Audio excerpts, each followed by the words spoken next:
Ağardı gözlerimin karası mezar. İndi feryat koparıp ağlayıram ne fayda. Balam geri kayıpmış, yoktu daha dünyada. Dünya benim gözümde cehenneme dönüp, yüreğime ot düşüp sırrımız sönüktü. Dünya benim gözümde cehenneme dönüp, yüreğime ot düşüp sırrımız sönüktü. Şehit olup elçinin azadlığın uğruna Allah kaş okşaydı cennette bende ona. Ele darıram ki bağrımın başı kandı, ağlaya nefes, ağlaya candı. Ele darıram ki bağrımın başı kandı, ağlaya nefes, ağlaya candı.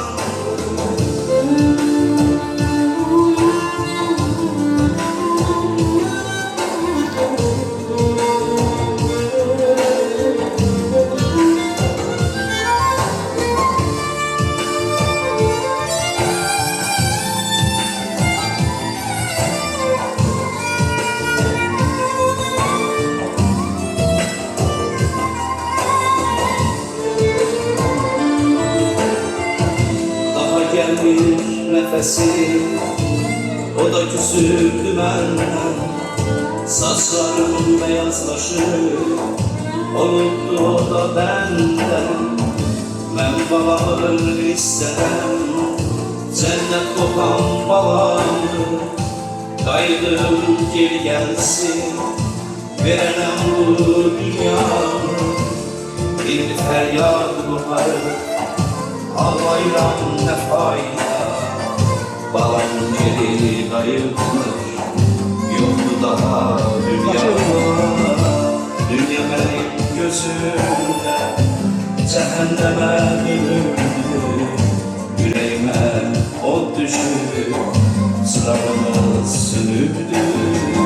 Dünya benim gözümde cehenneme dönüktü.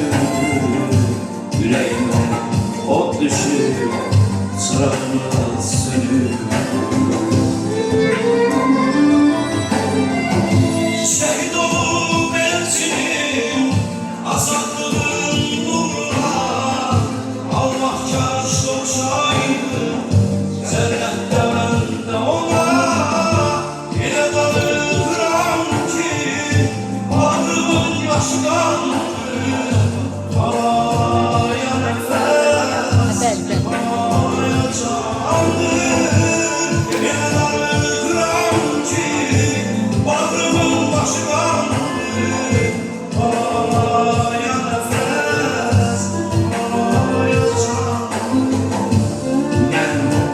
Ben balamı isterim, cennet kokan balamı, cennet kokan balamı, cennet kokan balamı. Allah bütün şehitlerimize rahmet eylesin. Ataların, anaların karşısında baş eyle. Amin. Elçin Hüseynov 1992